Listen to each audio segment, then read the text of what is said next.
본문 말씀은 창세기 33장 1절부터 20절입니다.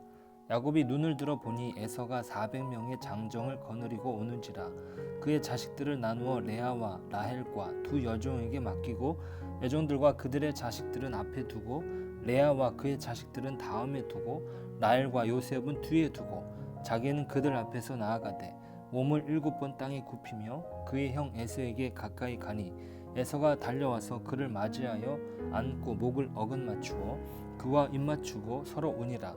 에서가 눈을 들어 여인들과 자식들을 보고 묻되 너와 함께한 이들은 누구냐? 야곱이 이르되 하나님이 주의 종에게 은혜로 주신 자식들이니이다.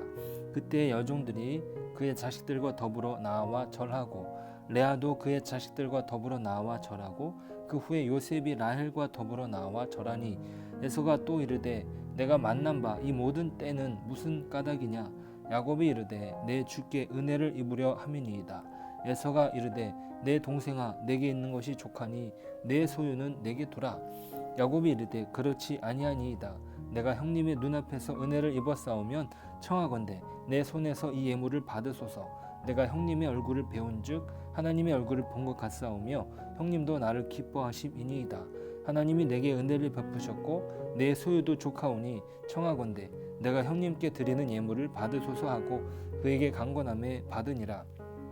에서가 이르되 우리가 떠나자. 내가 너와 동행하리라.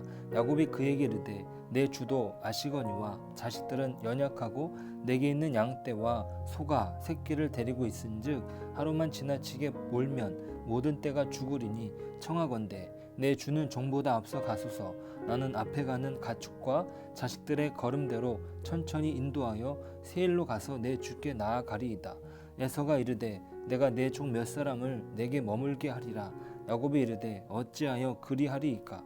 나로 내 주께 은혜를 얻게 하소서 하매 이날에 에서는 세일로 돌아가고 야곱은 숫곳에 이르러 자기를 위하여 집을 짓고 그의 가축을 위하여 우릿간을 지었으므로 그 땅 이름을 숫곳이라 부르더라.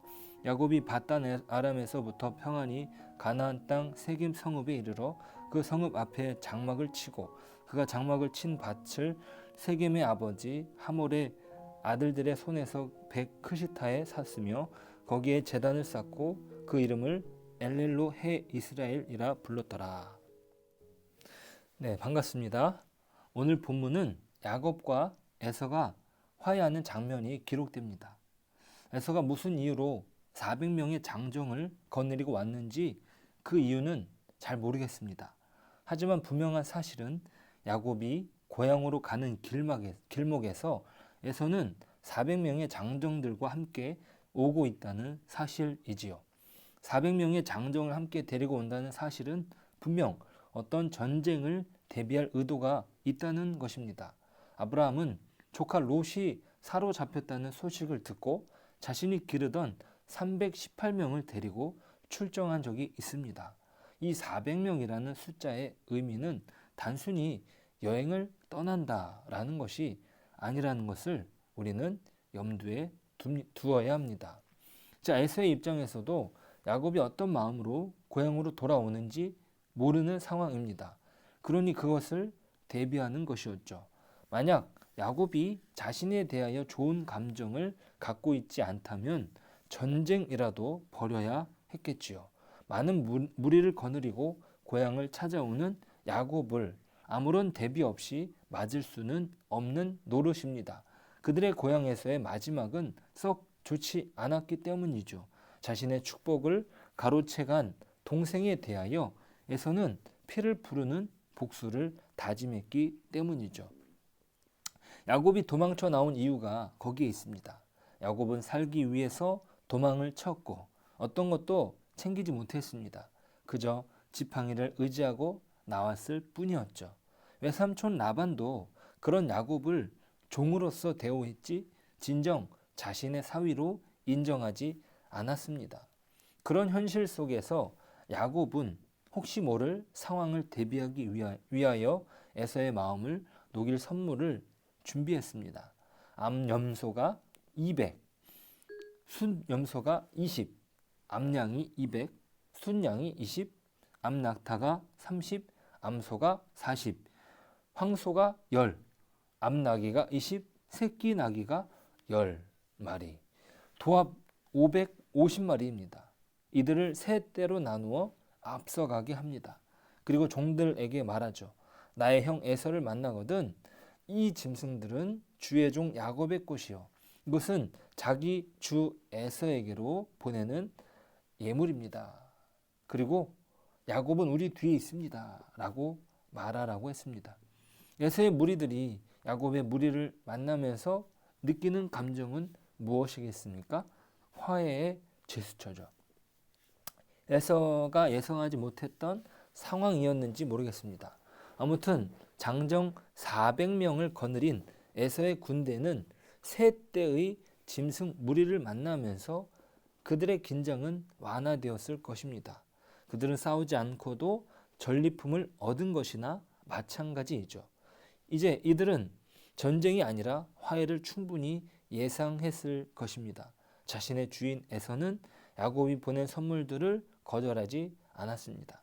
야곱과 만나는 과정에서 어떤 일이 벌어질지 몰랐던 그들의 장정들은 적어도 야곱의 선물을 거절하지 않는 에서를 통해 좋은 분위기를 확인했을 것입니다. 이제 야곱은 에서가 400명의 장정을 거느리고 오는 장면을 목격합니다. 자신에게 그 400명의 장정들이 오고 있습니다. 야곱은 자신의 무리들 제일 앞에 섰습니다. 그리고 몸을 7번 땅에 굽히며 에서에게 가까이 갑니다. 어떤 일이 벌어질지 모르는 상황 속에서 야곱은 죽음을 각오한 것이죠. 장정 400명을 자신이 어찌 상대할 수 있단 말입니까? 오직 에서에 대한 자신의 마음을 표현하는 것이죠. 자신이 저지른 잘못에 대한 해결을 야곱은 스스로 감당할 각오가 되었습니다. 어떻게 이런 책임 의식이 나오게 된 것일까요? 분명 이 분이엘에서 야곱은 하나님을 만나고 담대함이 생겼을 것입니다. 오늘 읽진 않았지만 야곱이 오늘 에서를 만나기 전에 이 분이엘에서 하나님을 만나게 됩니다. 그곳에서 자신을 만나 주시면서 자신의 생명을 보존해 주셨고 또 자신의 이름을 이스라엘로 바꾸어 주시면서 축복해 주신 분이 하나님이시기 때문입니다. 더 이상 에서와의 관계에서는 축복을 빼앗을 이유가 없어진 것이죠.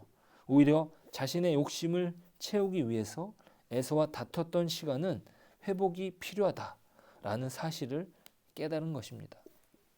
에서는 달려와서 야곱을 끌어안고 입을 맞추며 함께 웁니다. 20년의 세월 동안 야곱을 원망하며 보냈던 세월이 주마등처럼 지나갔을지 모릅니다. 야곱이 여전히 자신과 다툴 기세로 고향을 찾아왔다면 단번에 무찔렀겠지만 야곱은 스스로 자신을 종이라 말하며 낮추고 있었습니다. 자신을 주인으로 대하는 동생에게 마음이 녹은 것이죠. 그리고 형으로서 동생을 맞아주는 것입니다. 야곱은 그런 형에게 의식적으로 축복이라는 단어를 사용하지 않습니다. 이 축복을 좋아하는 야곱이 에서 앞에서 조심스러워하는 것이에요. 야곱은 자신의 자식들을 에서에게 소개할 때 하나님이 주의 종에게 은혜로 주신 자식들이라고 5절에서 말합니다. 자식들은 하나님의 축복이다 라는 통념이 있음에도 에서 앞에서 철저히 이 축복이라는 단어를 사용하지 않습니다. 분이엘에서 허벅지가 상할 정도로 하나님께 매달리면서 구했던 것이 무엇입니까? 바로 축복이었습니다. 그렇게 축복을 목말라하고 그 축복에 철저히 하나님께 매달렸던 그 야곱의 모습과 너무나 상반되는 모습이죠. 하나님의 축복으로 말미암은 자식들임에도 에서 앞에서는 이 축복이라는 단어를 사용하지 않는 것은 의도적인 것입니다. 20년 전의 아픔을 다시금 상기하고 싶지 않은 것이죠. 이제 이들은 피를 나눈 형제로서 서로를 인정하는 화해의 시간을 갖게 된 것입니다.